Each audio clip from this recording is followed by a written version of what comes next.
Открывая еженедельное совещание, присутствующие руководители министерств и ведомств поздравили председателя правительства Ингушетии Владимира Сластенина с прошедшим днем рождения. 25 октября премьеру исполнилось 66 лет. Владимир Сластенин отметил, что рад работать на благо Ингушетии. Высокие показатели развития всех направлений региона говорят о слаженной работе. Большое спасибо. Я очень благодарен всем за вашу работу. У нас действительно получается, и в последнее время, вы видите, мы стали работать по горизонтали. Мы уже не ходим через председателя правительства, вы сами уже договариваетесь, вице-премьеры и министры. Это вот хороший показатель. Владимир Сластенин подвел итоги прошедших 7 дней. В Ингушетии неделя была довольно плодотворной. В республике завершил свою работу Российско-грузинский молодежный форум. В нем приняли участие более сотни человек. Программа была насыщенной. В состав грузинской делегации вошли предприниматели, студенты, эксперты в области политологии, популярные блогеры и специалисты, занимающиеся анализом экономической ситуации. Премьер-министр отметил, что мероприятие прошло на высоком организационном уровне и поблагодарил всех ответственных.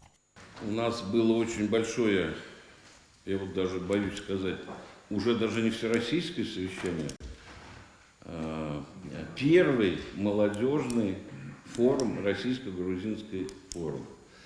Поэтому я хочу всем сказать спасибо большое. Далее участники совещания перешли непосредственно к повестке. Первый вопрос совещания – работа регионального центра управления регионом. О мониторинге социальных сетей и работе с обращениями граждан присутствующим рассказал руководитель СУР по Республике Ингушетия Берс Банхаев. На вопросы жителей региона, поступающие к профильным министерствам и органам, стараются реагировать оперативно. К тому же обозначено время максимального ответа. Коммунальные проблемы также на прошлой неделе обсуждались. Жители коттеджного городка населения Приула жаловались на низкое давление, которое не позволяло запустить отопление в домах, а также опасные перепады давления, которые вызывали опасения за безопасность эксплуатации газовых котлов. Тут хочу отметить оперативную реакцию «Газпрома». Коллеги по первому сигналу ЦУР направили бригаду мастеров для диагностики проблем. Причина была выявлена и устранена. В комментариях жителей выражали благодарность.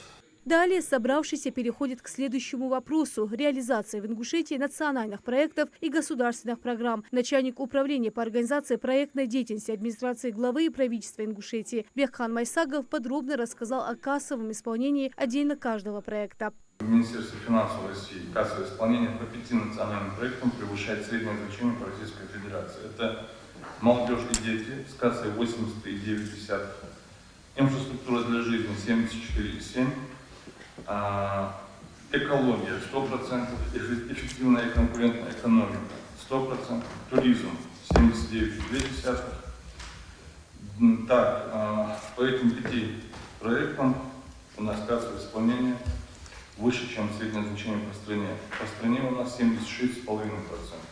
Также в рамках совещания участники рассмотрели готовность к отопительному сезону, ход отбора граждан на военную службу по контракту и не только. По всем вопросам повестки Владимир Сластенин дал соответствующие поручения. Рина Цичоева, Сулейман Костоев, Магаз 24.